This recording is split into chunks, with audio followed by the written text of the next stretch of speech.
नमस्कार शिक्षक बंधू भगिनींनो, आजच्या व्हिडिओमध्ये आपले हार्दिक हार्दिक असे स्वागत आहे। मे महिना असल्यामुळे सगळ्या शिक्षक बांधवांचं जो रेग्युलर शाळेचं अध्यापनाचं कार्य आहे ते बंद झालेलं आहे। त्यामुळे शिक्षक बऱ्यापैकी आरामात आहे। परंतु बऱ्याचशा विद्यार्थ्यांना असा प्रश्न पडला की नेमका सीटीईटीचा सिलेबस काय आहे, कोणत्या विषयाला किती मार्क आहे आणि सातत्याने त्या विषयातले कोणते असे प्रश्न आहे की ते सर्वाधिक मार्काला विचारले जाते, की जेणेकरून आम्ही एक दीड जो आमचा परीक्षेला 7 जुलैच्या अगोदरचा जो कालखंड आहे त्या कालखंडामध्ये आम्ही सहज ही परीक्षा काय हो पास हो। त्यामुळे बांधवून असं म्हणतात बघा की तुमच्या शेतात काय पिकतं त्यापेक्षा बाजारात काय विकतं। त्यामुळे हे ज्या शेतकऱ्याला माहिती असतो तो शेतकरी यशस्वी होतो। मग विद्यार्थ्याला सुद्धा बांधवनो, तुला काय येतं, शिक्षकाने तुला काय शिकवलं त्यापेक्षा परीक्षेत काय विचारलं जातं। आणि हे जर तुम्हाला समजून घ्यायचं असेल तर एकच तुमच्याकडे मार्ग असतो, तो म्हणजे पूर्वीच्या परीक्षा पत्रिकेचा व्यवस्थित अभ्यास अवलोकन। ज्या परीक्षा या अगोदर झालेल्या आहे तुम्ही याचा जर बांधवांनो अभ्यास छान पद्धतीने केला किंवा केला नसेल तर ह्या अवघ्या 10-20 मिनिटात मी तुम्हाला छान पद्धतीने ते समजून सांगणार आहे। त्यामुळे हा व्हिडिओ ऐकला तर नक्कीच बांधवांनो लाईक करा, शेअर करा आणि कमेंट सुद्धा करा। कारण आता सध्या बांधवांनो निवडणुकीचा 4था-5वा टप्पा संपल्यानंतर 4 जूनला बांधवांनो लोकसभेच्या निवडणुकीचं आचारसंहिता संपेल आणि 4 जूनला निकाल लागेल। तर काय होतं, ह्या निवडणुकीत सर्वाधिक जास्त मुद्दा जर कोणता गाजला असेल ना तो म्हणजे युवकांच्या रोजगाराचा। जे काही केंद्र सरकारने युवकांना जे स्वप्न दाखवले होते त्यामध्ये ते नक्कीच बांधवांनो अपयशी ठरले। त्यामुळे नक्कीच आता त्यांची तारांबळ उडालेली आहे, धावपळ चाललेली आहे, वारं फिरलेलं आहे। त्यामुळं जे राज्य सरकार आहे, जी चूक केंद्राची झाली ते राज्य सरकार ती चूक करणार नाही। म्हणून आता आचारसंहिता संपता क्षणी आपल्या विधिमंडळाचं पावसाळी अधिवेशन सुरू होईल आणि ह्या पावसाळी अधिवेशनामध्ये एवढ्या मोठ्या घोषणा होणार आहे बांधवांनो की शिक्षक भरती 50,000 पदांची जी त्यांनी पाठीमागे त्याचं नियोजन केलं आहे ती पूर्ण करेल। त्यानंतर तुमची तलाठी असेल, ग्रामसेवक असेल किंवा जेवढ्या लोकसेवा आयोगाद्वारे सुद्धा नोकर भरती केली जाते त्या सगळ्याच भरत्या होणार आहे। त्यामुळे तुमच्या मनात असा प्रश्न येणार आहे, आता सांगा मी काय करू, हे करू का ते करू, सांगा मी काय करू। त्यामुळे मी आत्ताच सांगतो, तुम्ही जर टीईटी आणि सीटीईटी पात्र असाल तर येणाऱ्या जेवढी काही बांधवांनो जवळपास 50,000ची शिक्षक भरती होती त्यापैकी 20,000 भरल्या, आता 30,000 बाकी आहे। त्या 30,000 शिक्षकाच्या भरतीला तुम्हाला पात्र राहायचं असेल तर बांधवांनो टीईटी पास होणं कंपल्सरी आहे। तुम्ही बघितलं जे टीईटी पास होते ते 115 वाले सुद्धा कॅटेगरीचे बांधव जिल्हा परिषदला माध्यमिक आणि ज्युनियरला लागू झालेले आहे, रुजू झालेले आहे।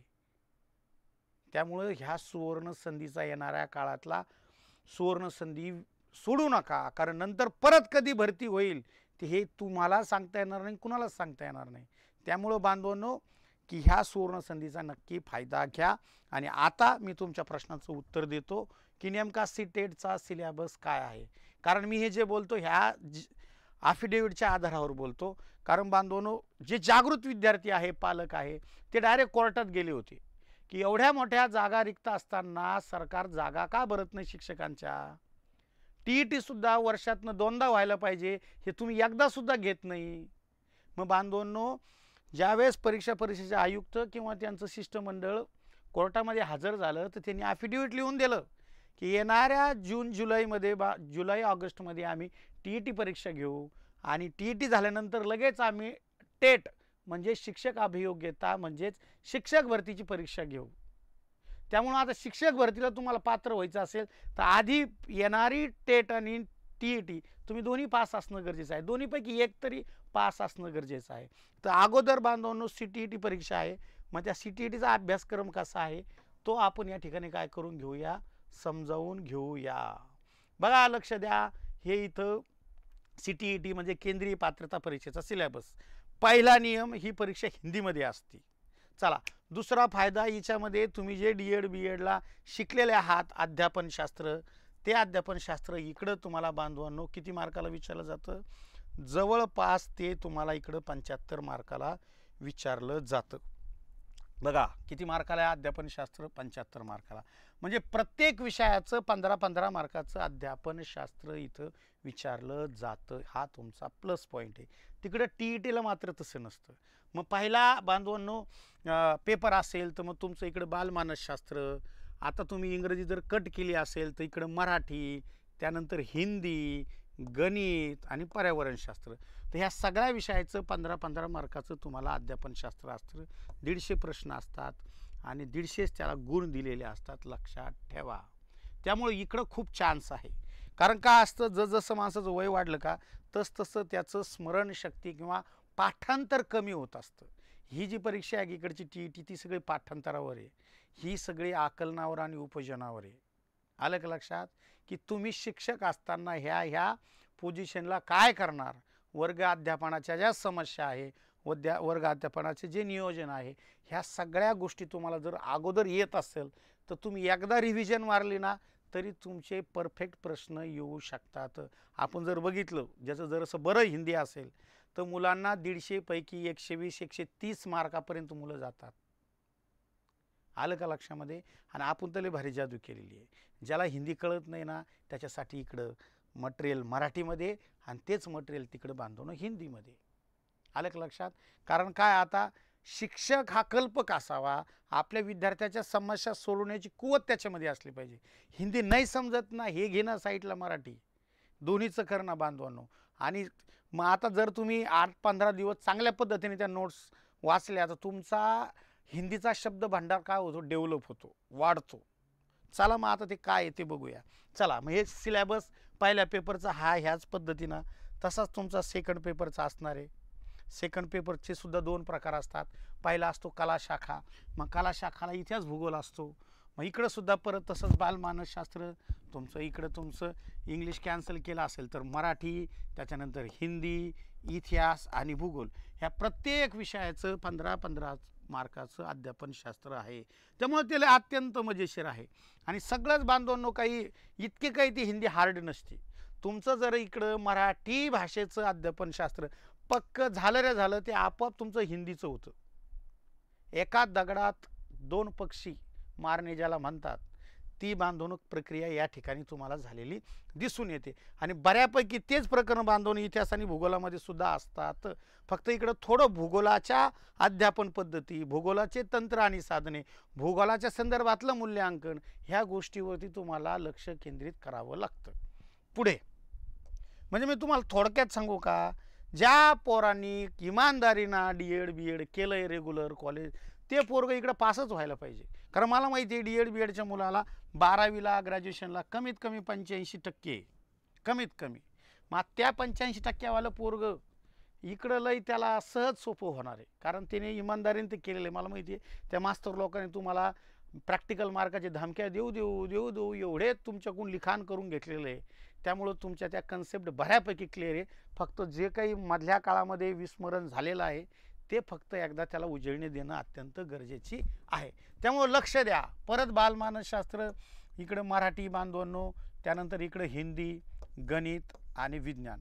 आता TETमध्ये कसं आहे 30 पैकी 30 मार्काला गणित असतं. इकडं तसं नाही. इकडं 15 मार्काला तुम्हाला बांधवांनो गणिताचं अध्यापनशास्त्र. म्हणजे गणिताच्या प्राथमिक स्तरावर खालीलपैकी कोणत्या अध्यापन पद्धतीचा वापर कराल, अशा पद्धतीचे प्रश्न तिकडे असतात. गणित के शिक्षक के बारे में वैशिष्ट्यपूर्ण बातें कौन सी सही है या गलत है, अशा पद्धतीचा हिंदीचा प्रश्न येतो. त्यामुळं वाचलेलं तुम्ही डोकं लावू शकता की हे चुकीचं आहे, ते चुकीचं आहे, ते चुकीचं आहे, मग उरलेलं बरोबर आहे. अशा पद्धतीने डिलीट मेथडनी तुम्ही जाऊ शकता. चला मग आता हा तुम्हाला अभ्यासक्रम कळाला. मग आता नेमकं विषय काय आहे, विषयात चॅप्टर कोणकोणते. आता बघा बऱ्यापैकी मार्केटच्या यूट्यूबच्या चॅनलला तुम्हाला मराठी अध्यापनशास्त्र याचे टॉपिक कोणी सांगणार नाही, किंबहुना ते नाही इतकं खास पद्धतीने दिलेलं. तर आता मी हे अभ्यास करताना काय केलं बांधवांनो की 2011ला मराठीचा विषय नव्हता, पण 2012 नंतर मात्र CTETमध्ये सुद्धा मराठी विषयाला सुरुवात झालेली आहे.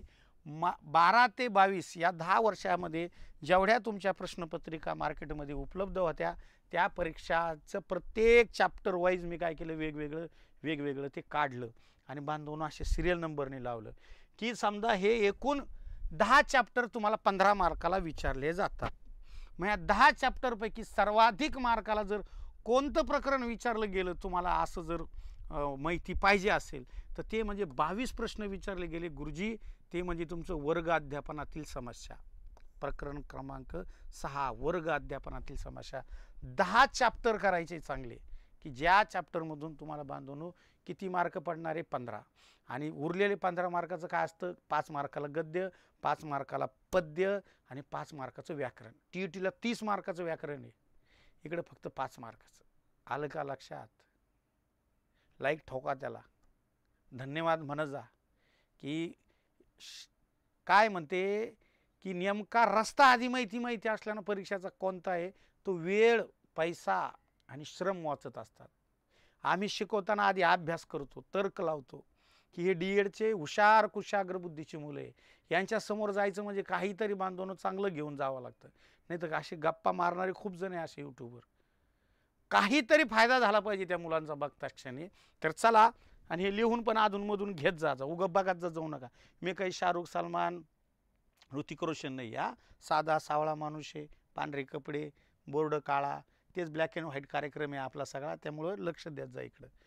तर आता पहिलं चॅप्टर आहे भाषा अध्ययन आणि अध्यापन.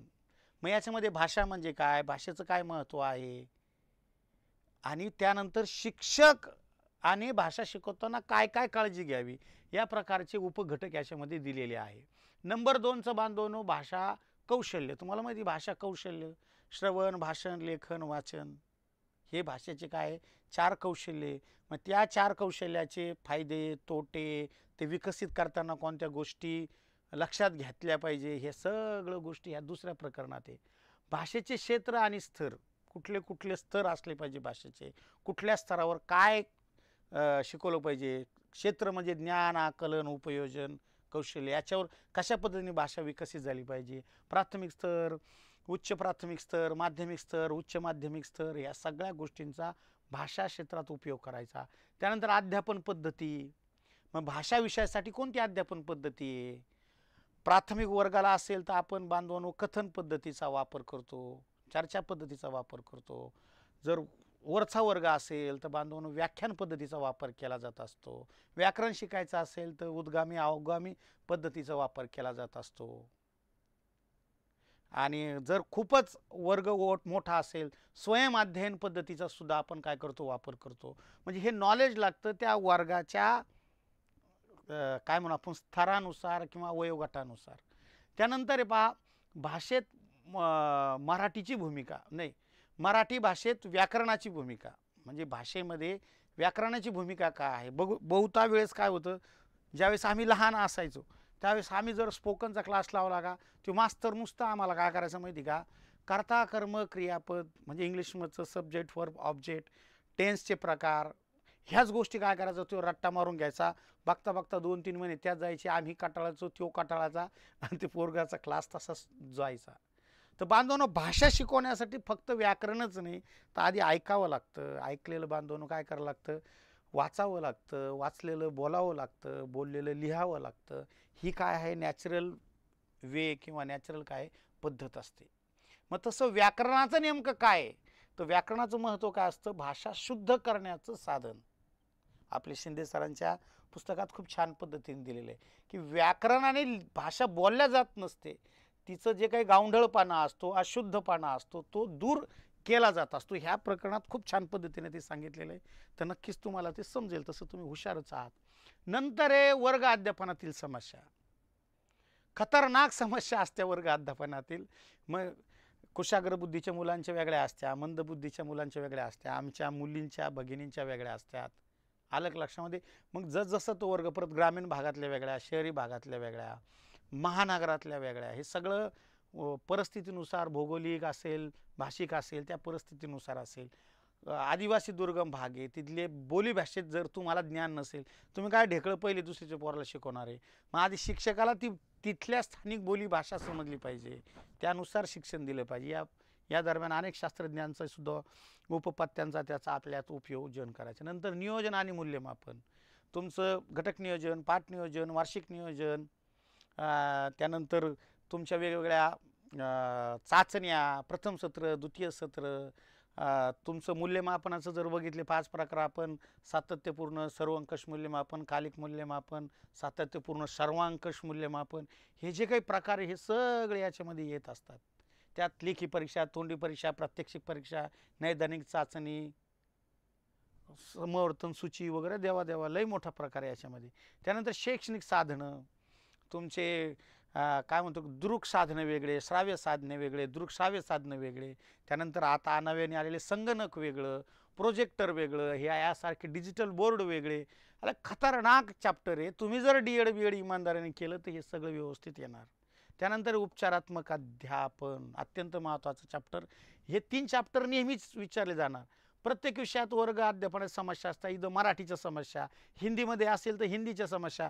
मी काय सांगतो ते ऐका. हे 3 चॅप्टर प्रत्येक विषयात असणार. पहिलं वर्ग अध्यापन हे मराठीचं वर्ग अध्यापनातील समस्या आहे, हिंदीचं हिंदी वर्ग अध्यापन की समस्या. इकडं नियोजन मराठीचं सुद्धा असतं, तिकडे हिंदीचं पण असणार.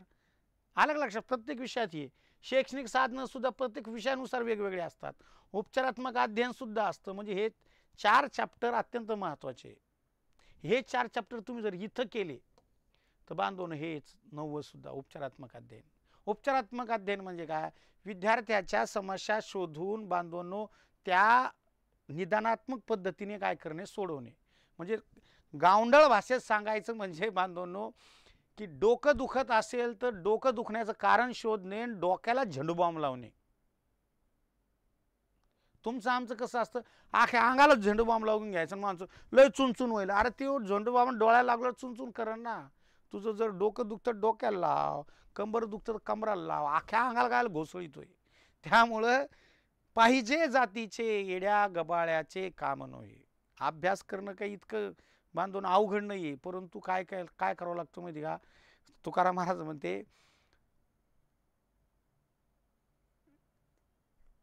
तुकाराम महाराज ने संत कबीर म्हणतात की संगत करो बडो की तो बढ़त बढ़त जाए और संगत करो घटो की तो घटत घटत जाए. त्याला थोडं तुकाराम महाराजांनी वेगळ्या पद्धतीत म्हटलेलं आहे की ढेकणा परी हिरा जो दुभंगाला. तुम्ही जर ढेकणासारख्या प्रवृत्तीच्या लोकांबरोबर राहिले तर तुम्ही जरी हिरा असले तरी तुम्ही दुभंगून जाणार आहे. आणि तेच संत कबीर थोडं पॉझिटिव्ह काय मध्ये म्हणतात, चांगल्या लोकांची काय करा, संगत करा, गुरु चांगला निवडा, मार्गदर्शक चांगले निवडा, म्हणजे तुमचे श्रम कमी होईल. आलं का लक्षामध्ये? हां, गुरुजी म्हणा सगळं लक्षात आलं. मराठी विषयाचा अभ्यासक्रम हे 10 चॅप्टर, हे एवढे प्रश्न. त्यामुळं वर्ग अध्यापन अत्यंत महत्त्वाचा. 1 नंबरला, 2 नंबरला तुमचा 17 मार्काचा कोणता धडा आहे हा भाषिक क्षेत्रसुद्धा अत्यंत महत्त्वाचं आहे. त्याच्यानंतर 16 मार्काचा हा तुमचा अध्यापन पद्धतीसुद्धा 3 नंबरचा महत्त्वाचा आहे. त्याच्यानंतर 16 नंतर इकडे 14 मार्काचे 2 आहे.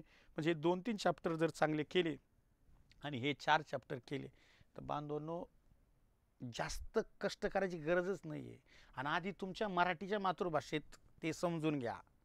कारण उपचारात्मक अध्ययनाला हिंदीमध्ये उपचारात्मक अध्यापनच म्हणतात. आलं लक्षात? तुमच्या पाठ नियोजन और घटक नियोजन को ही पाठ और घटक नियोजन और इकडे मूल्यमापन मूल्यांकन म्हणते. उगा थोडाफार फरक होतो, लगेच कळतं ते आपल्याला. इतका काही आणि इतकं काही ढ नाही तुम्ही इतकी तुमची हिंदी कमजोर नसेल.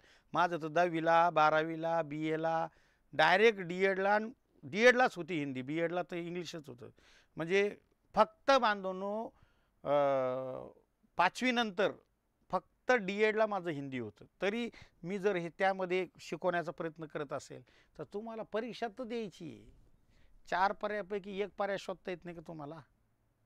आणि कसा शोधायचं ते सांगतो मी, टेन्शन घेऊ नका. बघा आता दुसरा विषय बघू आपण. दुसरा अत्यंत महत्त्वाचा हा. एक दुसरी गोष्ट, तुम्हाला जर का हा व्यवस्थित सिलेबस पाहिजे असेल, याच्या PPTs पाहिजे असेल, PPT आपल्या इकडे हिंदी इकडं मराठी अशा दोन्ही स्वरूपाचा असतो. आणि याची रेकॉर्डेड व्हिडिओसुद्धा आहे, लाईव्ह बॅचेससुद्धा सुरू आहे. तर तुम्हाला हे सगळं बघायचं असेल तर बांधवने फक्त 2,500मध्ये आहे. 50% डिस्काउंट सुरू आहे त्याच्यावर सध्या. त्यामुळे तुम्हाला आवड विश्वास वाटला की हा माणूस आपल्याला चांगल्या पद्धतीने मार्गदर्शन गायडन्स करू शकतो आणि मी तुम्हाला हमी देतो 130 मार्क नाही पण बांधवनो मी 90+ मार्क तुम्हाला CTETमध्ये पाडून देऊ शकतो. ही काही TET सारखी अवघड परीक्षा नाही आहे. ही CTET अत्यंत सोपी असती. फक्त तुमची दररोज काय माहिती का 2 ते 3 तास अभ्यास करण्याची तयारी असली पाहिजे. आणि जर तुम्हाला असं वाटलं की मी करू शकतो अभ्यास 2-3 तास तर ह्या नंबरवरती कॉल करायचा आणि म्हणायचं सर मी तुमच्या फोनपेवरती काय केले 2,500 रुपये पाठवलेले आहे, मला बॅचला जॉईन करा. आपल्या ॲप पण आहे द विनर्स नावाची, त्या ॲपमध्येच हे सगळे बॅचेस होत असतात. आणि बांधवांनो, ही स्पेशल बॅच आहे, त्यामुळं हा कोर्स नाही आहे, त्या कोर्समध्ये तुम्हाला सापडणार नाही. त्यासाठी मला कॉल करा, मी तुम्हाला लगेच त्या बॅचला काय करेल, ॲड करेल.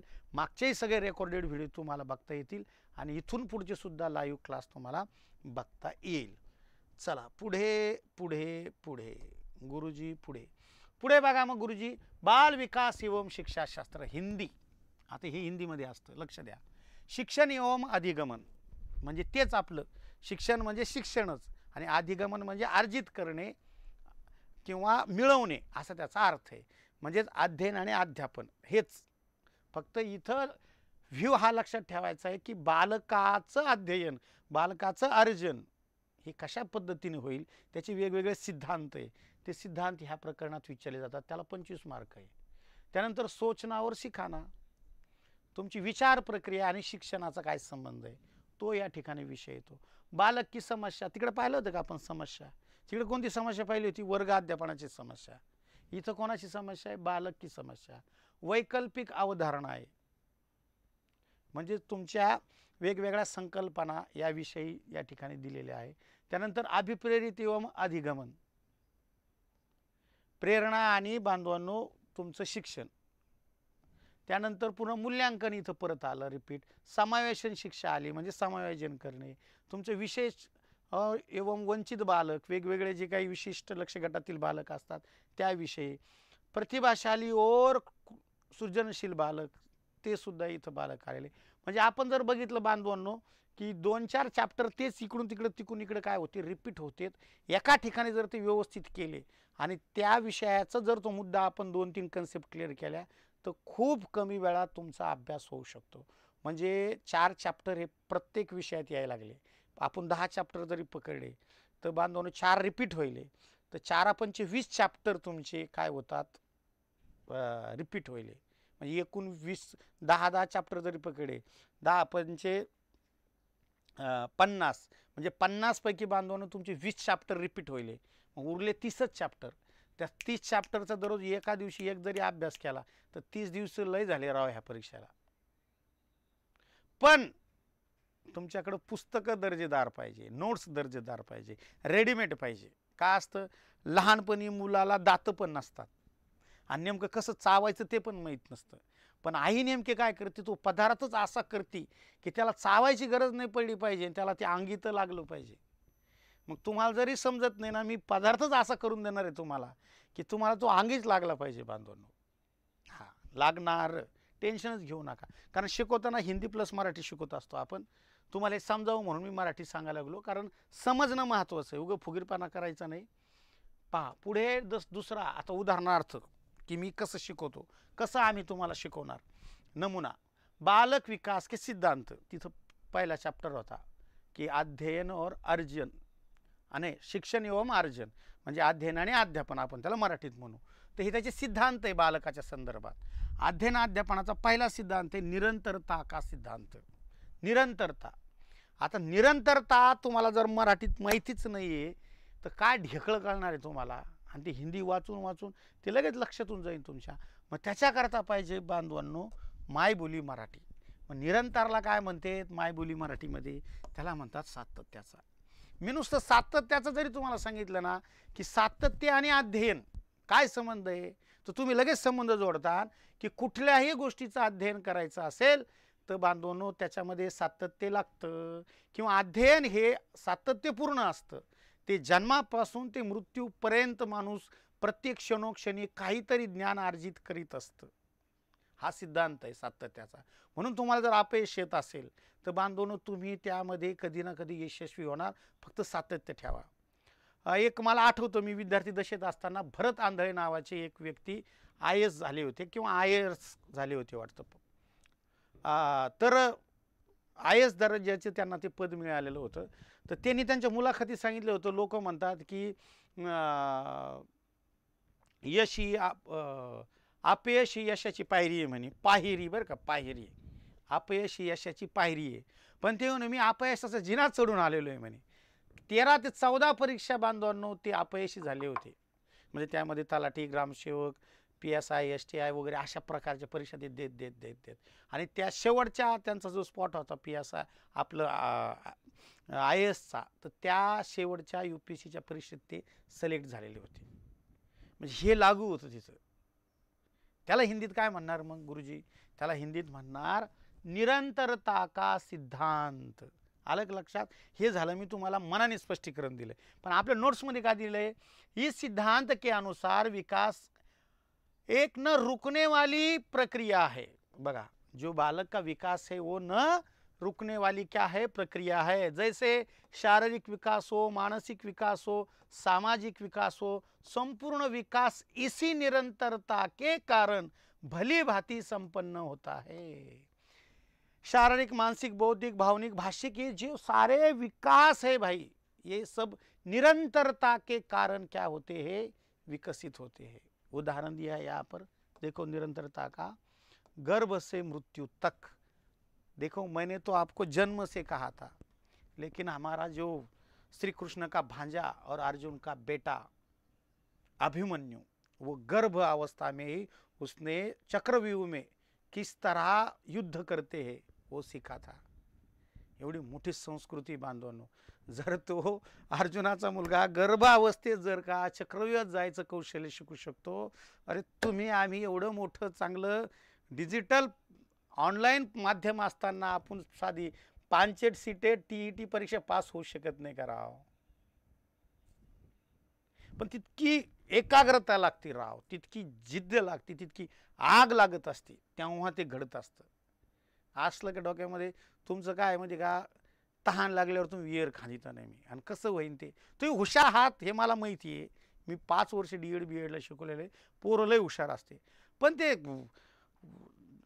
वेळेत करावं लागेल ना तुम्हाला. एवढा मोठा सिलेबस ते तुमच्याकडे 1 महिन्यात होईन का? आता आणखी 2 महिने म्हणून तुम्हाला हाही वेळ, पण तुम्ही ते जोपर्यंत हॉल तिकीट येत नाही तोपर्यंत तुम्हाला कायची भीती वाटते. तुम्ही लय भारी स्मार्ट आहे, आणि तुम्हाला कोणी शिकवा बाबा, हा विषयच नाही करायचा तुमचा.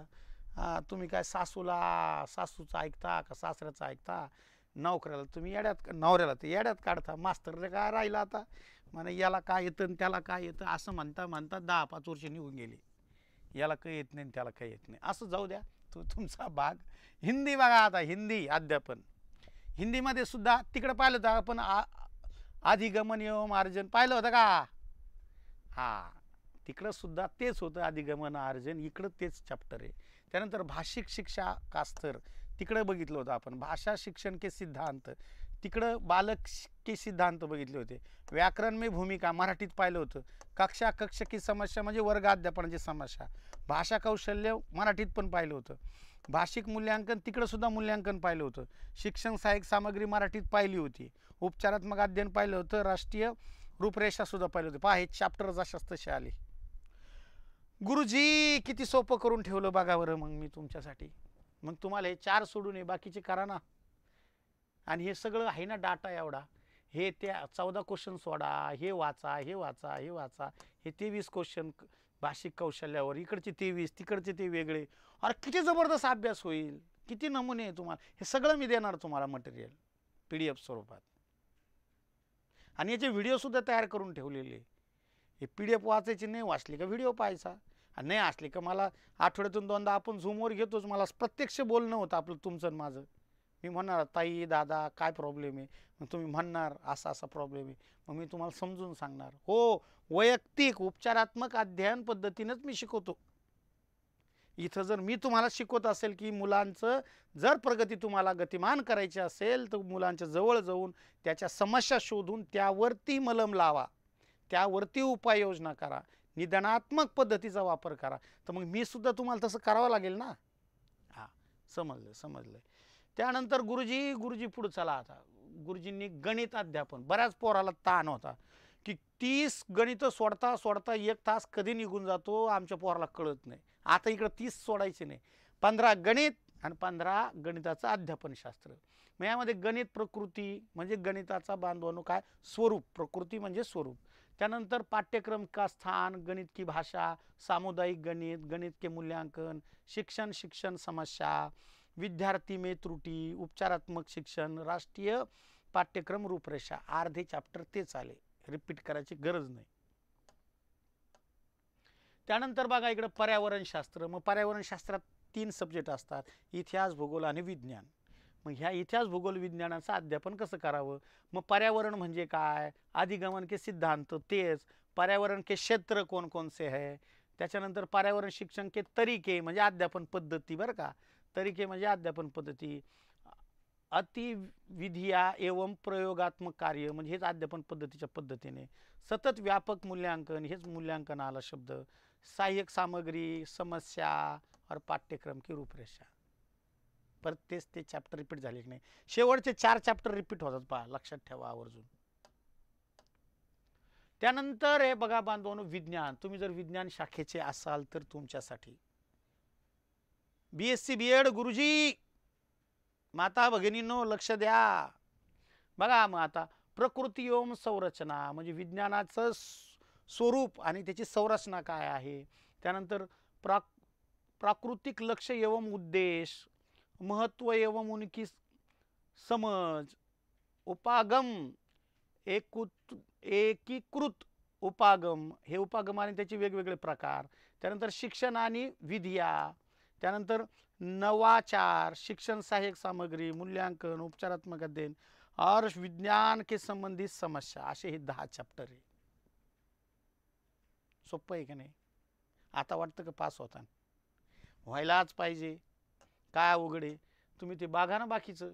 हे सामाजिक शास्त्र आपलं, इतिहास, भूगोल. याच्यामध्ये अवधारणा एवं प्रकृती, गतिविधी एवं संवाद, आलोचनात्मक चिंतन, पुच्छ ताच्छ अनुभवजन्य साक्ष्य, शिक्षण की समस्या, स्रोत प्राथमिक एवं द्वितीयक और हे परियोजना का कार्य और मूल्यांकन. इथं 8च चॅप्टर आहे.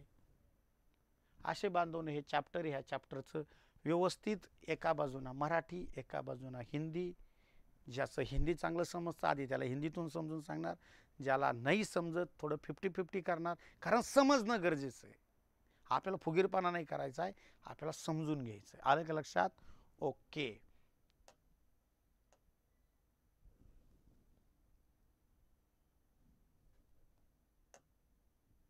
बघा ते मगाशी आपण शिकलो होतो पहा, निरंतरता का सिद्धांत. त्याच्यावर प्रश्न विचारलेला आहे. विकास कभी न समाप्त होने वाली प्रक्रिया है, यह विचार किससे संबंधित है. 2011ला पहिल्याच वर्षी याच्यावर प्रश्न विचारला होता. अंत संबंध का सिद्धांत, निरंतरता का सिद्धांत, एकीकरण का सिद्धांत, क्या अंत क्रिया का सिद्धांत. जर हे तुम्हाला मराठीत असं हिंदीत आधी कळलं नाही तर बांधून आपल्या नोट्समध्ये काय असतं मध्ये का, हे इकडं मराठीत दिलेलं असतं. हाच प्रश्न बांधून इकडं मराठीमध्ये काय केलेला आहे, दिलेला आहे. हाच प्रश्न मराठीत. विकास ही कधी न संपणारी प्रक्रिया आहे. तुम्हाला आठवतो का अर्जुनाचं उदाहरण वगैरे दिलं होतं. अर्जुनाच्या मुलाचं गर्भ से मृत्यू तक म्हणजे कभी न रुकणे वाली म्हणजेच बांधवांनो निरंतरता का सिद्धांत म्हणजेच मराठीत सातत्याचा सिद्धांत. सातत्य म्हणजे न थांबलेलं, निरंतर म्हणजे न समाप्त होणे वाली प्रक्रिया. अशा पद्धतीचं हे सगळं आहे. तरी मी खूप घाई गडबडीत घेतलं. तिथं बेस्ट छान पद्धतीनं असतं. कधी कधी मी झूमवर असेल तर त्या मॅडमला वाचायला होतो की मॅडम सांगा हे काय, याचा अर्थ सांगा. प्रत्यक्ष खूप शांत पद्धतीने तुमची जशी बौद्धिक पातळी आहे त्या पद्धतीने बांधवणं आपलं हे होतं. आलं का लक्षात? तर ही बॅच जर तुम्हाला आवडली, ती आधीच 1 मेला सुरू झाली होती. आज जरी 17 मे असेल तरी बांधवणं हे मागचे सगळे व्हिडिओ आम्ही तुम्हाला काय करणार आहे, देणार आहे. तर हे 96 57 45 16 45 या नंबरवरती काय करा, मला त्याचा स्क्रीनशॉट टाका 2,500 रुपयाचा आणि मला फोन करा की सर मी स्क्रीनशॉट टाकला आहे, फी पे केलेली आहे, मला बॅचला ॲड करा. तुम्ही म्हणता तो कोर्स नाही, मी परत सांगतो ह्या बॅचेस असतात स्पेशल, त्यामुळं तुम्हाला मला कॉल करूनच तुमचं ॲडमिशन यामध्ये फिक्स करून घ्यावं लागेल. आतापर्यंत जवळपास 400 विद्यार्थ्यांनी प्रवेश यामध्ये घेतलेला आहे. ही आता शेवटची बॅच आहे, यानंतर नाही, कारण आता 1.5-2 महिने बाकी म्हणून मी हिंमत केली. कारण हिंदीमध्ये बराचसा वेळ जात असतो. तुम्हाला अर्थ समजून सांगायला, अर्थ हिंदीतून समजून सांगितल्यानंतर ते मराठीत सांगायला लागतो. जर एखाद्याने कमेंट केली सर मला समजलं नाही तर मला मराठीत सांगायला लागतं. त्या मराठी शब्दाला अनुवादाला काय म्हणतात हिंदीमध्ये ते समजून सांगायला लागतं. आलं का लक्षामध्ये? ओके. आणि जे मुलं कोणी बांधवांनो हे 2,500ची बॅच घेईल, पेपर 1 पेपर 2ची तयारी, त्या मुलाला माझं हे नवीन आता बांधवांनो एक 25 तारखेपर्यंत मार्केटमध्ये पुस्तक येऊन जाईल माझं. आपलं TET आणि CTETचं ते पुस्तक तुम्हाला फ्री असेल. त्या पुस्तकाची किंमत जवळपास 400 रुपये. नवीन जे मार्केटमध्ये आधीच्या पुस्तकाची 350 रुपये होती, परंतु आता त्यात 5-50 पानं मी काय केलेले वाढवलेले आहे, म्हणून आता ती 400 रुपयाला झालेलं आहे. त्यामध्ये तुमची TETची तयारी होती, CTETची तयारी होती आणि टेटची सुद्धा तयारी होती. हो, आणि यामध्ये सगळेच प्रश्न असणार, CTETचे असणार, TETचे असणार आणि टेटचे असणार. असं एकंदरीत शिक्षणशास्त्र संपूर्ण बालमानसशास्त्र, शैक्षणिक मानसशास्त्र, मानसशास्त्र, TET, CTET विशेष म्हणजे 2000 तुमची 8ला जी शिक्षक भरती झाली, 2000 बांधवांनो 10ची जी शिक्षक भरती झाली, आत्तामध्ये 17ची जी शिक्षक भरती झाली आणि आत्ताची बांधवांनो 13ची 23ची शिक्षक भरती, या संदर्भात सगळं मटेरियल याच्यामध्ये DEDचं आहे, BEDचं आहे. एवढंच नाही, तुमचं सेटनेटचं सुद्धा मटेरियल यामध्ये टाकलेलं आहे. त्यामुळे एकदम सुंदर, म्हणजे तुम्ही हे जर पुस्तक घेतलं शिक्षक भरतीसाठी, तुम्हाला प्रोफेसर म्हणजे सेटनेट देऊस तर हे पुस्तक तुम्हाला कामी येणार आहे. तर ह्या बॅचमध्ये ती फ्री, आधी मी फ्री कधी देत नव्हतो, पण आता ह्या बॅचमध्ये ती मी तुम्हाला एक सरप्राईज म्हणून काय करतोय, देतोय. त्यामुळे तुम्हाला माझं हे अध्यापन आवडलं तर नक्कीच या नंबरवरती कॉल करा आणि हे पुस्तक घ्यायला सज्ज राहा. 5 दिवसात तुमच्याकडे येईल. आधीमध्ये नव्हतं. बरेच जण व्हिडिओ ऐकताना म्हणते की आम्हाला आणखीन दिले नाही. आता ते छापलंच नाही लवकर नवीन, तुम्हाला नवीन हवं होतं, तर त्यामुळं ते आता आलेलं आहे. 25 तारखेला मार्केटमध्ये येऊन जाईल, तेव्हा तुम्हाला मी ते देऊन टाकेल. तुमच्या घरपोच ते भेटणार आहे 2500मध्येच. एवढं बोलून थांबतो. जय हिंद, जय महाराष्ट्र. मी तुमच्या कॉलची नक्की प्रतीक्षा करेल.